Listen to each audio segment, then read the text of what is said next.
En este video presentamos el problema del vendedor viajero o TSP, por las siglas en inglés de Traveling Salesman Problem. El problema del vendedor viajero consiste en visitar un conjunto dado de lugares, pasando por cada uno de ellos una única vez y recorriendo la menor distancia posible. Consideremos un ejemplo de este problema.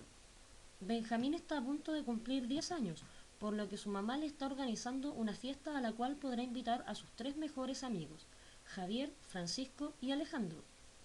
¿En qué orden debe repartir Benjamín las tarjetas de cumpleaños para demorarse lo menos posible a fin de ir a escoger su regalo con su mamá? Podemos representar este problema mediante un esquema llamado grafo. Agregamos un círculo llamado nodo por cada lugar a visitar y le asignamos un nombre. Comencemos por la casa de Benjamín, señalada por medio de una B.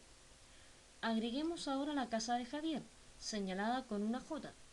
Podemos unir ambos nodos con una línea llamada arco, que tiene asociado un número correspondiente a la distancia entre los dos puntos. Así, podemos decir que la vivienda de Javier se encuentra a 9 cuadras del hogar de Benjamín. Ahora incorporamos la casa de Francisco, denotada por una F, quien vive a 7 cuadras de Benjamín y a 10 cuadras de Javier. Finalmente, solo nos queda agregar a Alejandro, denotado por una A, quien vive a 8 cuadras de Benjamín, a 15 de Javier y a 4 de Francisco. El método de fuerza bruta se encarga de explorar todos los recorridos posibles a fin de determinar cuál es el mejor. Un recorrido se crea comenzando desde el punto de partida, en este caso la casa de Benjamín, y visitando cada uno de los lugares restantes una sola vez. Una posibilidad sería dirigirnos hacia la casa de Francisco, luego ir donde Javier, después ir a casa de Alejandro y finalmente volver a la vivienda de Benjamín. Denotaremos este circuito como BFJAB.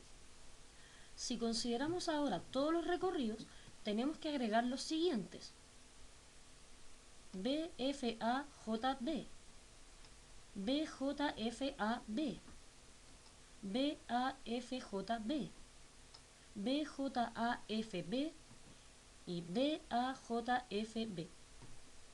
Ahora bien, hay algunos circuitos que no necesitamos estudiar, pues son el inverso de otro y por esta razón tienen igual longitud. Así, podemos dejar solo uno de ellos.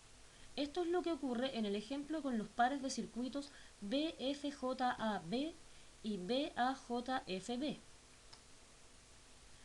BFAJB y BJAFB. BJFAB y BAFJB.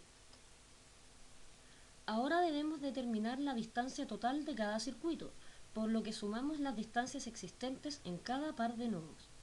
Así, el camino BFJAB tiene una longitud total de 40 cuadras, dada por la suma de las 9 que hay entre B y F, las 10 entre F y J, las 15 entre J y A, y finalmente las 8 entre A y B.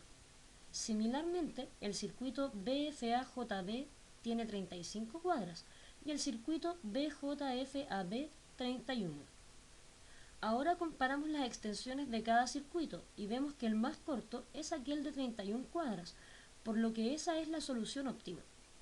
En consecuencia, Benjamín debe visitar primero a Javier, después a Francisco, luego a Alejandro y finalmente volver a su casa. ¿Cuántos circuitos existen para cualquier conjunto de puntos? En el caso con 4 nodos, tenemos que siempre comenzamos desde el punto de partida, por lo que nos quedan, en este caso, 3 lugares por visitar. Como solo podemos pasar por cada lugar una única vez, en la etapa restante solo nos quedan 2 posibilidades. Finalmente, solo nos queda un nodo pendiente, para luego volver al punto de origen. Esto nos da un total de 6 posibilidades. Si descartamos los circuitos reversos, nos quedan solamente 3 posibilidades. Si seguimos el mismo esquema de razonamiento con 5 puntos, tenemos que en el primer paso tenemos 4 opciones, en el segundo 3, en el tercero 2 y en el cuarto 1, para luego volver al punto de partida. Esto nos da un total de 24 circuitos, a lo que debemos quitarle los reversos. Así, con 5 lugares por visitar, tenemos 12 posibles soluciones. El caso general se representa con la fórmula matemática n-1 factorial partido por 2. ¿Qué ocurre si tenemos muchos lugares? Si consideramos solo 10 lugares, tendríamos que analizar 181.440 posibilidades. Estudiemos ahora el método del vecino más cercano para resolver este problema, que es más rápido que el de fuerza bruta.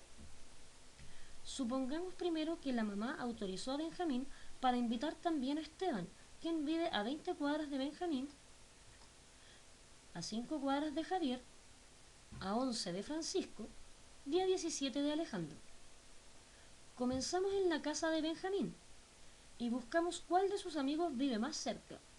Podemos ver que Francisco vive a 7 cuadras, Alejandro a 8, Esteban a 20 y Javier a 9. Así, vamos primero a casa de Francisco, que vive más cerca.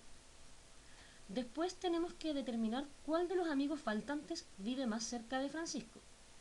Tenemos que Alejandro vive a 4 cuadras, Esteban a 11 y Javier a 10.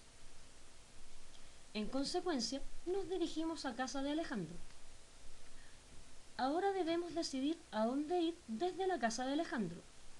Tenemos que Javier vive a 15 cuadras y Esteban a 17. Así, vamos ahora a casa de Javier. Luego tenemos que ir donde Esteban, distante 5 cuadras, y finalmente volvemos a casa de Benjamín, distante 20 cuadras de la casa de Esteban. El método del vecino más cercano nos ha entregado el circuito BFAJEB con una longitud de 51 cuadras. ¿Será la mejor alternativa? Si estudiamos las 11 posibilidades restantes con el método de fuerza bruta, podemos descubrir que existen varios circuitos más cortos, teniendo el mejor de ellos solo 37 cuadras de longitud. Sin embargo, la gran ventaja del método del vecino más cercano es que entrega una solución razonable en mucho menos tiempo que el método de fuerza bruta. El problema del vendedor viajero sirve no solo para determinar el circuito más corto para visitar varios lugares, podemos ocuparlo también para determinar el circuito más barato si consideramos en las aristas el costo de trasladarse entre dos puntos, o el circuito más rápido, considerando ahora el tiempo. Existen muchísimos algoritmos que resuelven el problema del vendedor viajero, además de los estudiados aquí.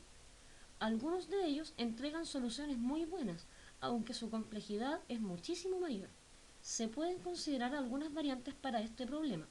Las aristas que unen dos nodos solo pueden ser recorridas en un sentido, como ocurre en calles que no son de doble vía, casos en que no todos los puntos están directamente conectados, etc.